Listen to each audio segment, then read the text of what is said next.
Good morning, everybody. This is the Battle Blaster coming at you. Last night I was doing a piece on battle reparations, and the video stopped.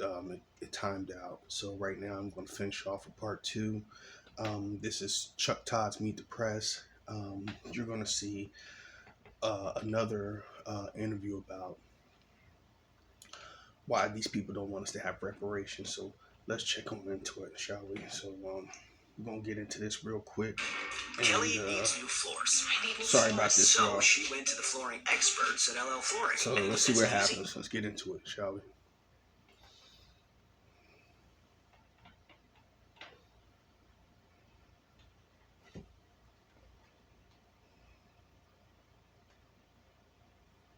Divisive issue.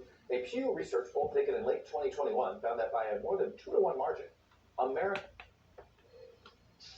Welcome back. We want to dive in deeper. As we saw earlier, reparations is a hugely divisive issue. A Pew Research poll taken in late 2021 found that by a more than 2-to-1 margin, Americans oppose reparations for African Americans. And look at the racial split. Whites overwhelmingly oppose reparations, 80%. But the numbers are almost exactly reversed among African Americans who strongly support the idea. So, Jordan. Now, the reason why it's a split, and to him and other people, it's divisive to speak upon this, is because no one else will get any of this benefit. This will put us back into a place where we can do for ourselves, and they don't want us to do for ourselves. America never wanted us to do for ourselves. Now, at one point in time, we were forced to, and when we did do for ourselves, they would destroy our cities, our towns, um, our businesses, whatever it was. They would just destroy it because it was for them to do, because they felt like we shouldn't have had. Case in point, when the brothers came back from World War I, a lot of black men continued to start putting their money together. So by the time 1923 came around, well, was it 1921 when they called the Red Hot Summer or the Summer of Blood? Black men were building, black people, period, were building. And they did not want to see us build. So what they would do was they would send their little flunkies in, especially if it's a woman, and they would say like somehow we attacked her, we touched her, we did something to her, and they would destroy our cities and our towns, because when they'll be going through poverty, and we will be living pretty high on the hog, or we'll be doing better than their community, because we learned how to work with ourselves. And if we had to go to them to buy certain supplies, we would. And the funny thing was, they would charge us over the limit of what it was, because they felt that, you know what, we're going to take as much as we can from these people. They got to come to us to get this and get that. And when we started creating our own meals and our own things, that's when they really would get upset and come after us. So, yes, it's my 80%. I think it's a little bit less than 80%. I don't think it's as much as 80%, but this is the news. I think 25% of the people wouldn't mind, and I think the 75% do mind. So I'll give you around that margin. But as far as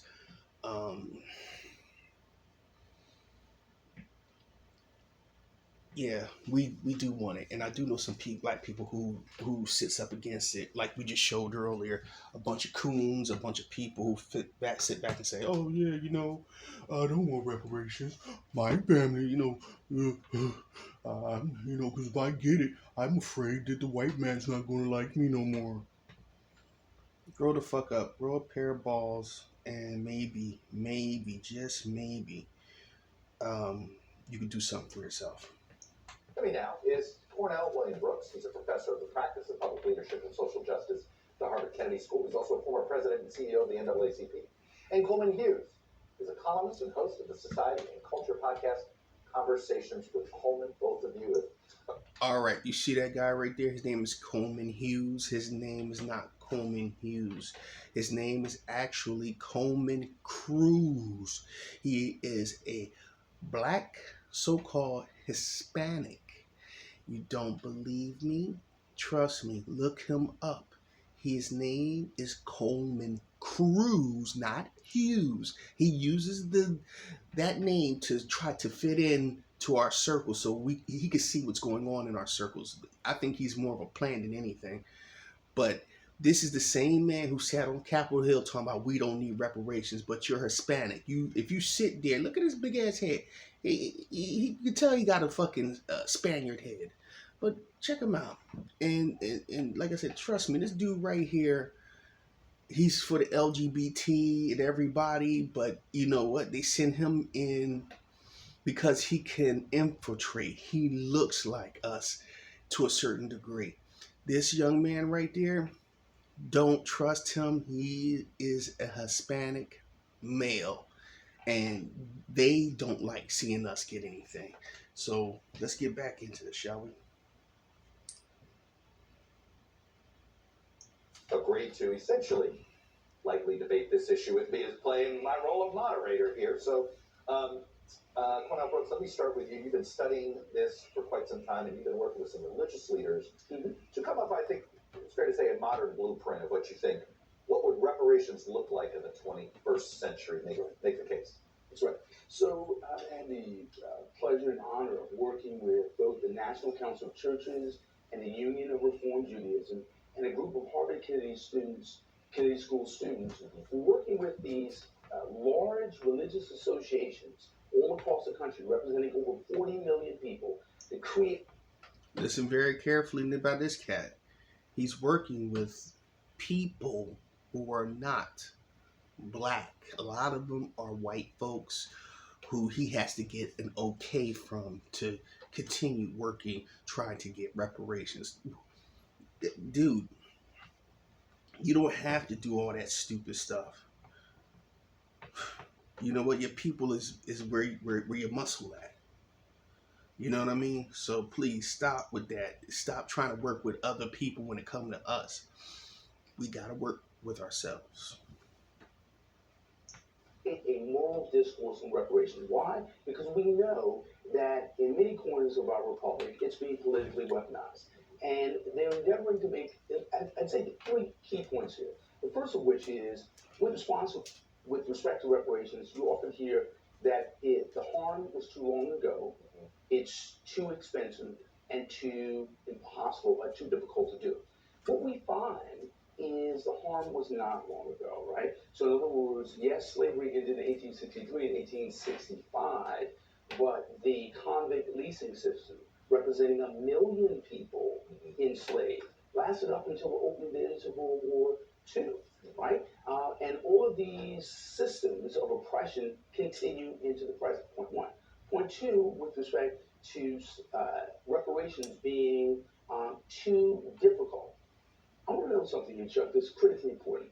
My colleague, Linda Billness, who's a public economist at the Harvard Kennedy School, we've done a study, and we looked at all of these programs across the federal government, and we make the case that we're already doing reparations. We simply don't call it that. So in other words, there's a norm in government which essentially says, if an American has been harmed through no fault of their own, the government will often step in to try to make them whole. We do this not only with respect to Japanese Americans who were interned after World War II, but we also do it with respect to veterans, with respect to people who suffered in a natural disaster. We do it with respect to children who've been harmed by vaccines. We do it with respect to pensions that are insured. So we do this over and over again, which says that we can do it. And lastly, we do it at the level of millions, billions, even trillions of dollars. So we can't afford to do it. All right, Coleman Hughes, let me bring you in here. You testified before Congress in 2019 against the idea of reparations. You said paying reparations to descendants of slavery would, quote, only divide the country further. And you thought it would insult black Americans by putting a price on the suffering as well. It would make black Americans like yourself victims without their consent. I hope I captured that correctly, but you take it further. Make your case against. So let me just make a distinction off the bat. I support reparations for redlining, right? Because There are many victims of redlining that are still with us. They're still alive. And Cornell, all the examples of successful reparations for other groups that you highlighted were examples of reparations given to directly the victims of these human rights abuses in their lifetimes or their immediate family members. That's why I support reparations for redlining paid directly to the victims as they're doing in Evanston outside of Chicago. I make a distinction between that and reparations for slavery, which ended in 1865. I know of no examples where groups are getting reparations for historical crimes that are over 150 years old. And unfortunately, the opportunity was tragically missed to pay it to the slaves themselves or their immediate families. But claims like this time out, right? And this is timed out. And let me say one more thing. Martin Luther King had a plan for addressing the legacy of slavery, which he laid out in his book, Why We Can't Wait. And he called it the Bill of Rights for the Disadvantaged. The Bill of Rights for the Disadvantaged was not a race-based policy. It was a class-based anti-poverty program that would benefit the black poor and the white poor and the poor of all races. That's what Okay, here's his bullshit. He always liked to evoke Martin Luther King on a lot of shit. He always liked to use his name on everything. Um, the reason why Martin Luther King was assassinated was the fact that he said he was coming to get their check. He was coming to get the checks, which he was going to fight for reparations for us. When they found out about that, they went and they killed that man. Just like I believe they killed Johnny Cochran. Johnny Cochran, after he did the OJ thing, he was very successful. This man spent years um, working on a case for reparations. And when he publicly went out and said that he was going um, to fight for black people getting reparations, he ended up dead somehow. So I think they killed him as well. And talking about, you know, everybody else. I swear, sorry about that. I swear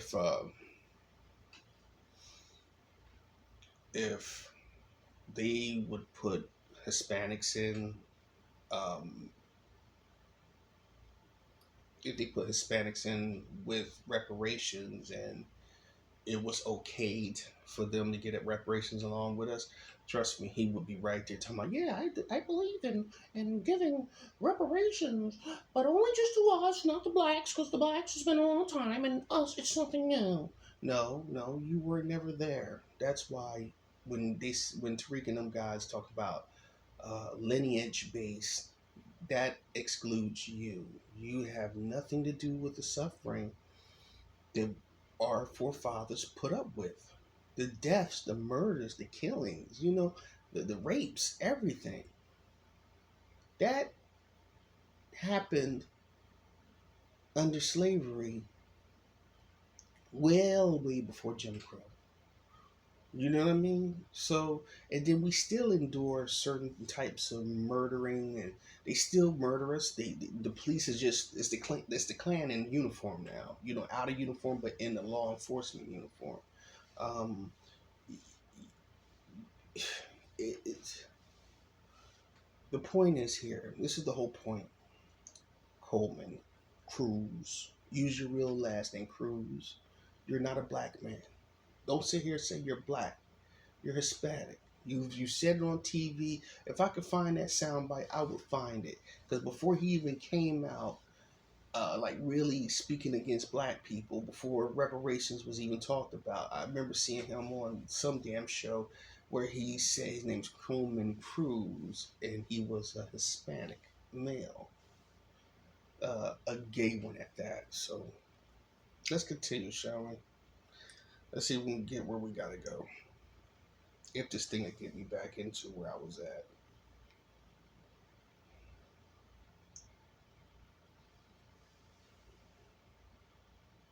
support in terms of addressing the legacy of slavery. That's what I feel is the wisest path forward for this country. Let me follow up a little bit, Coleman, because it is interesting that there are some forms of specific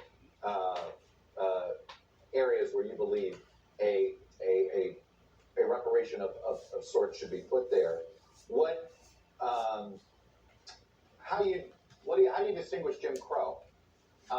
And what is the right amount of time? And I say that Germany is still paying reparations to now descendants of Holocaust victims.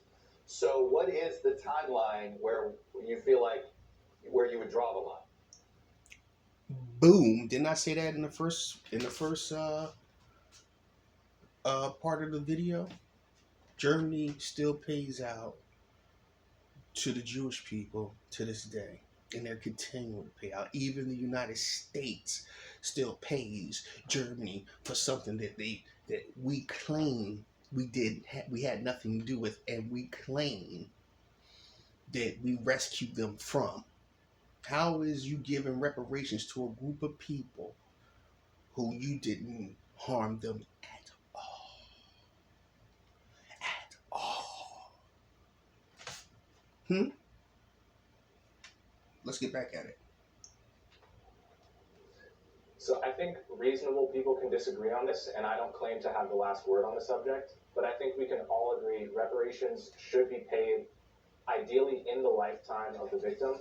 If the victim dies, it should be paid to their spouse or to their children. Once you get to grandchildren and beyond, my personal view is that that's beyond my line. But like I said, reasonable people can disagree on this, but there's no doubt that, in my view, crimes from the 1850s and 60s are beyond the statute of limitations. Do you see this where services can sort of be the Is your plan to watch the game today? I have to. be what is reparations? So maybe it is free college, maybe it's discounted college, maybe it is tax breaks, however you want to describe it. Is that an acceptable form in your opinion? It is an acceptable form, and when we look at what we call repertory compensation programs in government, they use a variety of strategies to help make people whole. But let's go to this point about indirect victims. When we look at the policies, when we look at government, when we look at history, we actually do compensate people who have suffered a harm indirectly and their heirs. Think about this. So in Tulsa, Oklahoma, right, Black Wall Street was bombed from the air. Homes were burned on the ground. No compensation, including for victims who are over 100 years old today. But when we bombed islands in the South Pacific, as in the U.S. government, we paid compensation to direct victims, indirect victims, and their heirs as a consequence of an American government bombing people on the ground. The point being here is when you look at repertory compensation programs, what you find is the variety of direct and indirect victims were compensated for nearly every group but Black people. I want to play a clip from Ronald Reagan after he signed a bill to repay Japanese Americans who were detained during World War II. Here's what he said in August of 1988. Yet no payment can make up for those lost years. So what is most important in this bill has less to do with property than with honor. For here we admit a wrong. Here we reaffirm our commitment as a nation to equal justice under the law. Coleman, is that a model for how America should deal with this? Could it be a model for how? And Reagan said something that's so straight, but he said basically what we did was wrong and we should pay back. Basically, that's what he was saying. But you have to understand, when it comes to Black people, them enslaving us wasn't wrong. This was their way of saying that they are over us, they are more superior than we are. You know what I mean? That God has given them the right to do what they will with us. So that's that. Let's get back into it. Let's see what the Bussy Juice boy got to say. How we dealt with Japanese Americans?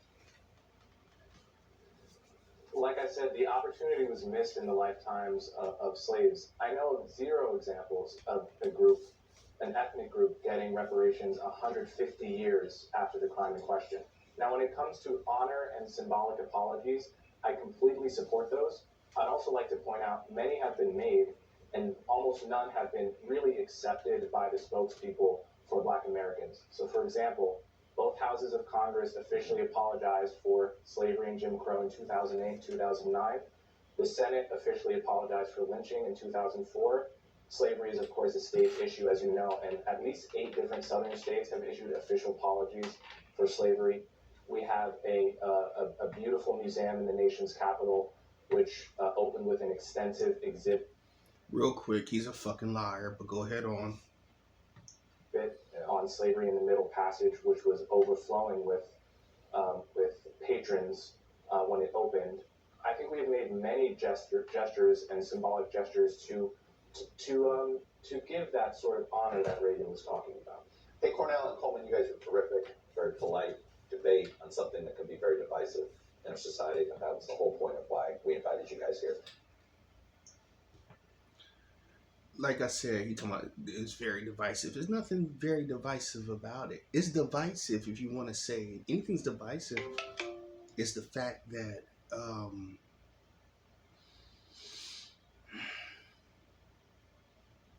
you're giving money to Ukraine and not to the people who are on the streets living, who can't afford to buy, rent apartments because you jacked up the prices so fucking high. We're living in a time right now that we can't afford to live. So if you want to do anything, fix that instead of giving that money to Ukraine, and give us our money. Since you can give Ukraine billions of dollars, you could start cutting those checks today and make sure they hit our accounts by Wednesday. I know I'm just joking and bullshit when I say it like that, but motherfucker, y'all can get shit done when you want to get something done. But when it comes to black people, there was a memo that said we should never give black people anything.